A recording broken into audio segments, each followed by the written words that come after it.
Bijām Kanās, redzēju Quentin Tarantino, mūsu buddy. Mēs katru reizi to pieminēsim tagad. Jo divi cilvēki tā kā no visas Latvijas gadījus redzēja Quentin Tarantino un bija tā kā metro attālu no viņa. Pateicam, ka Harija Grudiņu plakāts uz sienas, viņš teica, jā, sure. Un mēs uzzinājām, ka pirmkārt Django Unchained viņš plāno, vismaz kā Quentins plāno, taisīt kā miniseries. Tas ir atceries tās žanrs. Quentins plāno. Kill Bill 3, Brāļi Vegas. Atcerieties to Vega Django Unchained 4 stundu miniseriāls. Filma, jā. Labs filmas. Viens no plāniem ir Django Unchained savukārt miniseries, jo viņš safilmē daudz vairāk materiāla nekā bija filmā.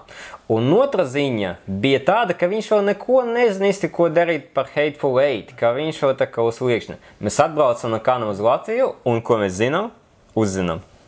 Kad viņš ir ieplānojis, jā. Jā, un tur viņš teica tā, ka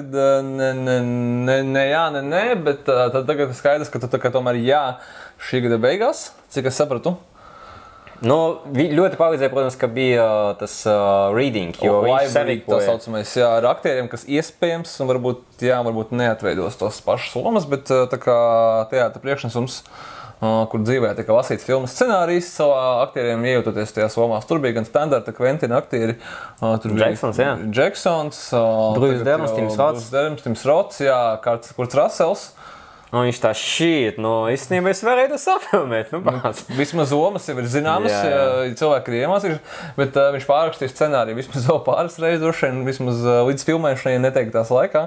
Tā kā tā versija, kas ko īsti interneta, viņa vēl varbūt nav līdz galam pilnveidota, bet ir versija lasīt. Laba ideja, kad kā reizi jāizlasa, bet kā jau jebkuru Tarantino filmu ļoti gaidam un ar nepacietību sekosim līdz tam, kā attīstās notikuma gaita. Yep.